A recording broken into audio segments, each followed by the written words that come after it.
ഇന്ത്യയുടെ സമുദ്രാതിർത്തികളിൽ ഇന്ന് ഒരു പുതിയ ചരിത്രം കുറിക്കപ്പെട്ടിരിക്കുകയാണ്.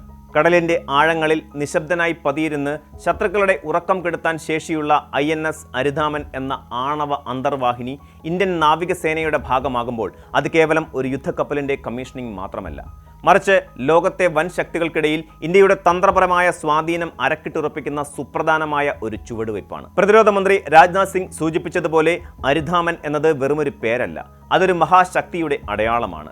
ശത്രുക്കളെ സംഹരിക്കുന്നവൻ എന്നർത്ഥം വരുന്ന അരിധാമൻ ഇന്ത്യൻ മഹാസമുദ്രത്തിലെ ഇന്ത്യയുടെ അനിഷേധ്യമായ മേധാവിത്വത്തിന്റെ പ്രതീകമായി മാറിയിരിക്കുന്നു. ഇന്ത്യയുടെ ആണവ ത്രിശക്തി അഥവാ ന്യൂക്ലിയർ ട്രയാഡ് പൂർണ്ണതയിലെത്തുന്ന നിർണായക ഘട്ടമാണിത്. കരയിൽ നിന്നും വായുവിൽ നിന്നും ആണവായുധങ്ങൾ പ്രയോഗിക്കാൻ ഇന്ത്യക്ക് നേരത്തെ തന്നെ ശേഷിയുണ്ടായിരുന്നു. എന്നാൽ കടലിനടിയിൽ നിന്ന് ശത്രുവിൻ്റെ കണ്ണിൽപ്പെടാതെ ആണവായുധം തൊടുക്കാൻ ശേഷിയുള്ള അന്തർവാഹിനികൾ ഒരു രാജ്യത്തിൻ്റെ പ്രതിരോധ കവചത്തിൻ്റെ ഏറ്റവും സുപ്രധാനമായ കണ്ണിയാണ്. INS അരിഹന്ത്, INS അരിഘാത് എന്നിവയ്ക്ക് ശേഷം മൂന്നാമത്തെ ആണവ അന്തർവാഹിനിയായി അരിധാമൻ എത്തുമ്പോൾ India continuous at see deterrence എന്ന സവിശേഷമായ പദവിയിലേക്കാണ് ഉയരുന്നത്.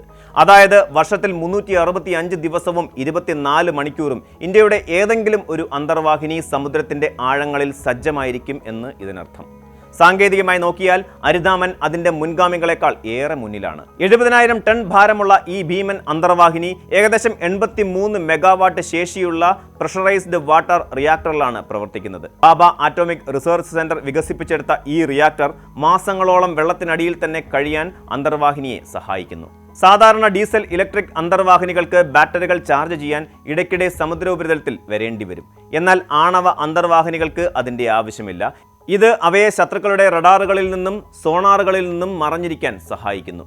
അരിധാമന്റെ പുറംഭാഗത്ത് ഘടിപ്പിച്ചിരിക്കുന്ന പ്രത്യേകതരം അനക്കോയിക് ടൈലുകൾ ശബ്ദതരംഗങ്ങളെ ആഗിരണം ചെയ്യുന്നതിലൂടെ ശത്രുക്കളുടെ കണ്ടെത്തലുകളിൽ നിന്ന് ഇതിനെ പൂർണ്ണമായും സംരക്ഷിക്കുന്നു. ആയുധശേഷിയുടെ കാര്യത്തിലും അരിധാമൻ വിപ്ലവകരമായ മാറ്റങ്ങളാണ് കൊണ്ടുവരുന്നത്. മുൻപത്തെ അന്തർവാഹിനികളിൽ 4 ലോഞ്ച് ട്യൂബുകൾ മാത്രമായിരുന്നെങ്കിൽ അരിധാമനിൽ അത് 8 വർദ്ധിപ്പിച്ചിട്ടുണ്ട്. ഇതിലൂടെ 750 കിലോമീറ്റർ പരിധിയുള്ള 24K-15 നാഗരിക മിസൈലുകളോ അല്ലെങ്കിൽ 3500 കിലോമീറ്റർ ദൂരപരിധിയുള്ള 8K-4 മിസൈലുകളോ വഹിക്കാൻ ഇതിന് സാധിക്കും. ഭാവിയിൽ 6000 കിലോമീറ്റർ പരിധിയുള്ള K-5 മിസൈലുകളെയും ഉൾക്കൊള്ളാൻ തക്കവണ്ണമാണ് ഇതിന്റെ രൂപകൽപ്പന. ഇതിനർത്ഥം ഇന്ത്യയുടെ തീരത്ത് നിന്ന് ഏറെ അകലെയായിരുന്നു കൊണ്ട് തന്നെ ശത്രു രാജ്യങ്ങളിലെ തന്ത്രപരമായ ലക്ഷ്യങ്ങളെ തകർക്കാൻ അരിധാമന് സാധിക്കുമെന്നാണ്. ഇന്ത്യയുടെ നോ ഫസ്റ്റ് യൂസ് അഥവാ ആദ്യം ആണവായുധം പ്രയോഗിക്കില്ല എന്ന നയത്തിന് കരുത്തു പകരുന്നതാണ് ഈ ശേഷി. ഒരു ശത്രുരാജ്യം ഇന്ത്യയെ ആക്രമിച്ചാൽ പോലും സമുദ്രത്തിനടിയിൽ സുരക്ഷിതമായിരിക്കുന്ന അരിധാമനിലൂടെ ശക്തമായ തിരിച്ചടി നൽകാൻ ഇന്ത്യക്ക് സാധിക്കും. വിശാഖപട്ടണത്തെ അഡ്വാൻസ്ഡ് ടെക്നോളജി വെസൽ പ്രോഗ്രാമിന്റെ ഭാഗമായി നിർമ്മിക്കപ്പെട്ട അരിധാമൻ ആത്മനിർഭർ ഭാരത് എന്ന ലക്ഷ്യത്തിന്റെ ഉത്തമ ഉദാഹരണമാണ്. ഇതിന്റെ നിർമ്മാണത്തിൽ 70% തദ്ദേശീയമായ സാങ്കേതിക വിദ്യകളും ഉൽപ്പന്നങ്ങളുമാണ് ഉപയോഗിച്ചിരിക്കുന്നത്. ഇന്ത്യയിലെ പ്രതിരോധ ഗവേഷണ സ്ഥാപനങ്ങളും പൊതുമേഖലാ സ്ഥാപനങ്ങളും സ്വകാര്യ കമ്പനികളും ഒരേപോലെ കൈകോർത്തതിന്റെ ഫലമാണിത്. ലോകത്ത് ചുരുക്കം ചില രാജ്യങ്ങൾക്ക് മാത്രം അവകാശപ്പെടാവുന്ന ഈ സാങ്കേതിക വിദ്യ ഇന്ത്യ സ്വന്തമാക്കിയിരിക്കുന്നത് ദശകങ്ങൾ നീണ്ട കഠിനാധ്വാനത്തിന്റെ ഫലമായാണ്.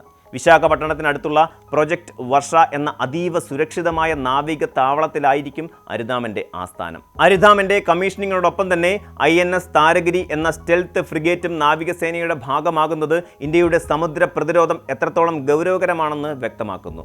റഡാറുകളെ വെട്ടിക്കാൻ ശേഷിയുള്ള താരഗിരിയും അരിധാമനും ചേരുമ്പോൾ ഇന്ത്യൻ മഹാസമുദ്രത്തിലെ സുരക്ഷാ സമവാക്യങ്ങൾ പൂർണ്ണമായും മാറുകയാണ്.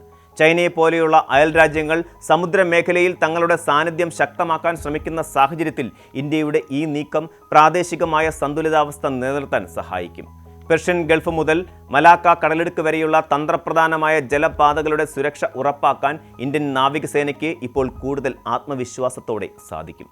ഭാരതത്തിന്റെ സാമ്പത്തിക വികസനവും സമുദ്ര സുരക്ഷയും തമ്മിൽ അഭേദ്യമായ ബന്ധമുണ്ടെന്ന് പ്രതിരോധ മന്ത്രി തന്റെ പ്രസംഗത്തിൽ അടിവരയിട്ട് പറഞ്ഞു. ഇന്ത്യയുടെ വിദേശ വ്യാപാരത്തിന്റെ 95% നടക്കുന്നത് സമുദ്രമാർഗമാണ്. രാജ്യത്തിന്റെ ഊർജ്ജ സുരക്ഷയും ബ്ലൂ ഇക്കോണമിയും കടൽപാതകളുടെ സുരക്ഷിതത്വത്തെ ആശ്രയിച്ചാണ് ഇരിക്കുന്നത്. സമുദ്രത്തിനടിയിലൂടെ പോകുന്ന ഇന്റർനെറ്റ് കേബിളുകൾ മുതൽ എണ്ണ പരിവേഷണ കേന്ദ്രങ്ങൾ വരെ സംരക്ഷിക്കേണ്ട ഉത്തരവാദിത്തം നാവികസേനയ്ക്കുണ്ട്. ഈ പശ്ചാത്തലത്തിൽ അരിധാമനെ പോലെയുള്ള കരുത്തുറ്റ യുദ്ധക്കപ്പലുകൾ രാജ്യത്തിന്റെ സാമ്പത്തിക ഭദ്രതയുടെ കൂടി കാവലാളാണ്. ആധുനിക യുദ്ധതന്ത്രങ്ങളിൽ കടലിനടിയിലെ മേധാവിത്വം എന്നത് വെറുമൊരു സൈനിക നേട്ടമല്ല, മറിച്ച് ഒരു രാജ്യത്തിന്റെ അന്തസ്സും നയതന്ത്ര കരുത്തുമാണ്. INS ചക്ര 3 പോലെയുള്ള റഷ്യൻ അന്തർവാഹിനികൾ വാടകയ്ക്കെടുക്കാനും പ്രൊജക്ട് 75-1 കീഴിൽ പുതിയ ഡീസൽ ഇലക്ട്രിക് അന്തർവാഹിനികൾ നിർമ്മിക്കാനുമുള്ള ഇന്ത്യയുടെ പദ്ധതികൾ ഇതിനോട് ചേർത്ത് വായിക്കേണ്ടതാണ്. 2047ഓടെ ഇന്ത്യ ഒരു വികസിത രാഷ്ട്രമാക്കി മാറ്റുക എന്ന ലക്ഷ്യത്തിലേക്ക് നീങ്ങുമ്പോൾ ആ ലക്ഷ്യത്തിന് തടയിടാൻ ശ്രമിക്കുന്ന ഏതൊരു ശക്തിക്കും വ്യക്തമായ മുന്നറിയിപ്പാണ് ഈ പുതിയ അന്തർവാഹിനി നൽകുന്നത്. അരിതാമൻ എന്ന നിശബ്ദ പോരാളി സമുദ്രത്തിന്റെ ആഴങ്ങളിലേക്ക് ഊളിയിടുമ്പോൾ അത് 140 കോടി ജനങ്ങളുടെ സുരക്ഷാ ബോധത്തെയാണ് പ്രതിനിധീകരിക്കുന്നത്. ലോകം അശാന്തിയുടെയും യുദ്ധഭീഷണിയുടെയും നിഴലിൽ നിൽക്കുമ്പോൾ സമാധാനം നിലനിർത്താൻ സജ്ജമായ ഒരു കരുത്തുറ്റ സൈന്യം അത്യന്താപേക്ഷിതമാണ്. ഇന്ത്യയുടെ പ്രതിരോധ ചരിത്രത്തിലെ ഈ നാഴികക്കല്ല് വരും തലമുറയ്ക്ക് ആത്മവിശ്വാസത്തോടെയും അഭിമാനത്തോടെയും തലയുയർത്തി നിൽക്കാൻ പ്രേരണ നൽകും. ആഴക്കടലിലെ ഈ അജയ്യ ശക്തി ഭാരതത്തിന്റെ അതിരുകൾക്ക് കാവലാളായിരിക്കുമെന്ന് നമുക്ക് ഉറപ്പിക്കാം. ലോകക്രമത്തിൽ ഇന്ത്യയുടെ സ്ഥാനം വെറുമൊരു പ്രാദേശിക ശക്തിയല്ല, മറിച്ച് ആഗോള സുരക്ഷയിൽ നിർണായക പങ്കുവഹിക്കുന്ന ഒരു ഉത്തരവാദിത്തമുള്ള മഹാശക്തിയാണെന്ന് അരിതാമൻ ഒരിക്കൽ കൂടി തെളിയിക്കുന്നു. കൂടുതൽ വാർത്തകൾക്ക് news 18 Keralam YouTube channel subscribe ചെയ്യുക.